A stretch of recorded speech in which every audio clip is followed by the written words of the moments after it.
आप देख रहे हैं देश लाइव, देश की आवाज। नमस्कार दोस्तों, स्वागत है आपका देश लाइव में और आपके साथ मैं हूं आशिमा। इजराइल, फलस्तीन और ईरान में जो कुछ चल रहा है उसका असर पूरी दुनिया पर पड़ना तय है। गजा के लोगों ने पिछले दिनों इजरायली सेना को एक ऐसा मुंह तोड़ जवाब दिया जिसके बारे में नेतन्याहू ने ख्वाब में भी नहीं सोचा होगा दोस्तों।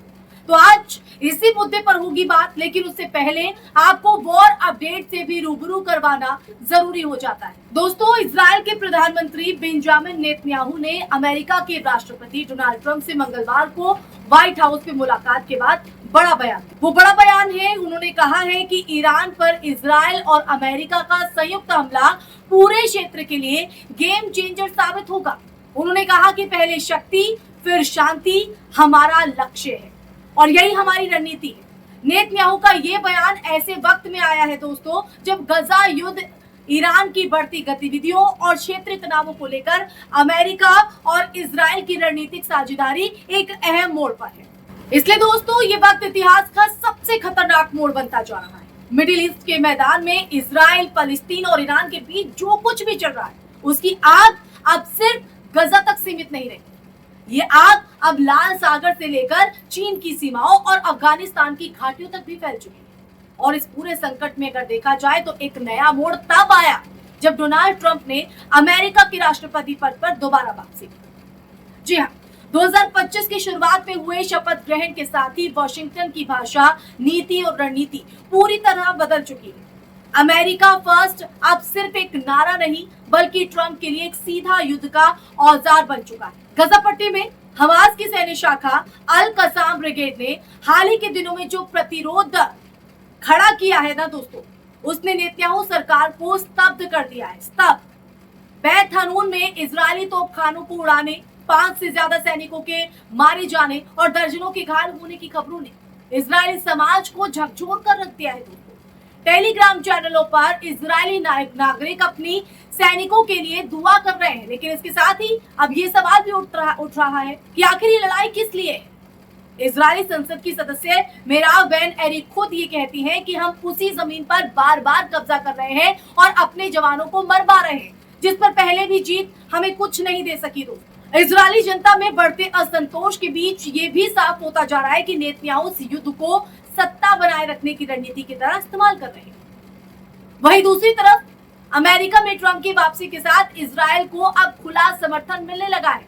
राष्ट्रपति ट्रंप ने गजा को दुखद स्थिति बताया, लेकिन उसका असली गुस्सा अफगानिस्तान को लेकर था। उन्होंने ये कहा कि अफगानिस्तान से अमेरिकी सैनिकों की जो वापसी है वो अमेरिकी इतिहास का सबसे शर्मनाक क्षण था, सबसे शर्मनाक। साथ ही उन्होंने ये भी दावा किया कि बगराम एयरबेस जो कभी अमेरिका का था अब चीन चला रहा है। ये बयान वैश्विक राजनीति में चीन के बढ़ते दबदबे की तरफ साफ इशारा करता है। लाल सागर में चीन के युद्धपोत की तरफ से जर्मन फाइटर जेट को लेजर से टारगेट करना कोई सामान्य घटना नहीं थी। ये चीन की खुली चेतावनी थी कि वो अब सिर्फ व्यापार नहीं, सैन्य शक्ति के रूप में भी उभर चुका है। ये घटना इसलिए और भी महत्वपूर्ण हो जाती है क्योंकि मिडिल ईस्ट में अमेरिका की जो पकड़ है वो कमजोर होती जा रही है। जी हाँ, कमजोर होती जा रही थी और अब चीन उसकी जगह लेता दिख रहा है। इसके साथ ही अफगानिस्तान में तालिबान को लेकर जो अंतरराष्ट्रीय कार्रवाई हुई है, आप उसे समझ रहे हैं, जिसमें आईसीसी ने तालिबानी नेताओं के खिलाफ वारंट जारी किया, उसने एक और भूचाल पैदा कर दिया है। पर सबसे चौंकाने वाली बात तो ये है कि भारत ने इस प्रस्ताव पर वोटिंग से किनारा कर लिया। क्या ये सिर्फ कूटनीतिक तटस्थता थी या कोई छुपा हुआ तालमेल? तो देश लाइव की तरफ से ये सवाल वाजिब है दोस्तों। दोहा में इजराइल और हमास के बीच चल रही तीसरे दौर की बातचीत में भी नया मोड़ आया है। अमेरिकी दूत स्टीव विटकॉफ ने बयान दिया कि 4 में से 3 मतभेद सुलझ चुके हैं और अब सिर्फ एक बिंदु पर सहमति बाकी है। उम्मीद जताई जा रही है कि इस हफ्ते के अंत तक सीज़फायर डील फाइनल हो सकती है, लेकिन जमीन पर अल कस्साम ब्रिगेड की कार्रवाइयां ये बता रही हैं कि अगर समझौता नहीं हुआ ना दोस्तों, तो हमले और भी तेज हो सकते हैं। हमास ने जिस तरह डिवीजन 36 पर हमला किया वो एक रणनीतिक और मनोवैज्ञानिक दोनों स्तर पर अगर देखा जाए तो इजराइल को हिला देने वाली घटना थी या हिला देने वाला कदम था। रॉयटर्स की रिपोर्ट के मुताबिक नेतन्याहू अब ईरान पर हमले के लिए सही समय का इंतजार कर रहे हैं। सही समय का इजराइल में हथियारों की भारी तैनाती, ट्रंप सरकार का परोक्ष समर्थन इस आशंका को बल देता है दोस्तों कि ईरान अगला टारगेट हो सकता है। अगर ऐसा होता है तो ये सिर्फ इजराइल ईरान संघर्ष नहीं रहेगा, बल्कि ये युद्ध जो है वो रूस, अमेरिका, सऊदी अरब, लेबनान और शायद पाकिस्तान तक खिंच सकता है। इजरायली रक्षा बल यानी आईडीएफ ने भी स्वीकार किया है कि हाल ही के हमलों में उनके कई जवान मारे गए। इनमें sergeant Benyamin Asulin, staff sergeant Mir Shimon, Noam Ehron, Moshe Shaumel और मोशे निसीम फ्रेंच जैसे नाम शामिल हैं। ये सभी सैनिक अब इजराइल की जनता के सवालों में तब्दील हो चुके हैं। क्या उनके बलिदान से कोई समाधान निकलेगा दोस्तों?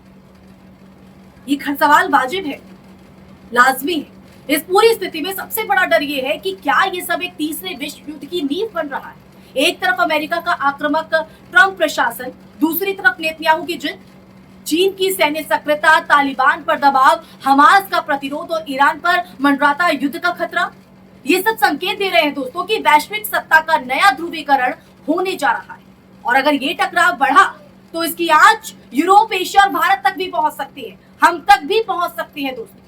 भारत इससे अछूता नहीं रह सकता है। इसलिए ये वक्त है दुनिया के तमाम देशों के लिए ये तय करने का कि वो सच के साथ खड़े होंगे या सियासी स्वार्थ के पीछे इंसानियत की कब्र खोदेंगे। क्योंकि आज जो युद्ध गजा में लड़ा जा रहा है ना दोस्तों, वो दरअसल पूरी इंसानियत की परीक्षा बन चुका है, जो मैं हर वीडियो में आपको कहती हूँ। इसलिए इंसानियत के लिए हमें आगे आना होगा, आवाज उठानी होगी और फैसला लेना होगा, ताकि ये जो युद्ध हम देख पा रहे हैं वो एक भयावह रूप ना ले, भारत इसका हिस्सा ना बने। इसी के साथ इस वीडियो में फिलहाल के लिए मैं यहीं विराम लगाऊंगी। अगर आप मेरी बात से इत्तेफाक करते हैं, मेरी बात आपको पसंद आई है, आप सहमत है, तो कमेंट बॉक्स में कमेंट करके जरूर बताइएगा और मेरी वीडियो ज्यादा से ज्यादा लाइक एंड शेयर कीजिएगा।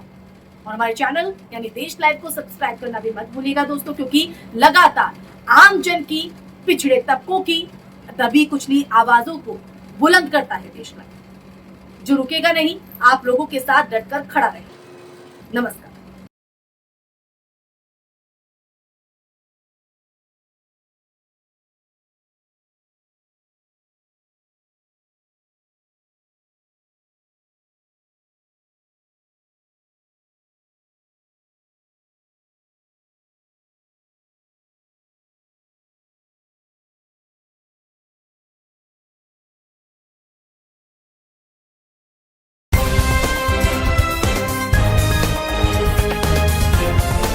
देश और दुनिया की तमाम छोटी और बड़ी खबरों के लिए हमारे चैनल को सब्सक्राइब करना न भूलें और बेल का बटन जरूर दबाएं।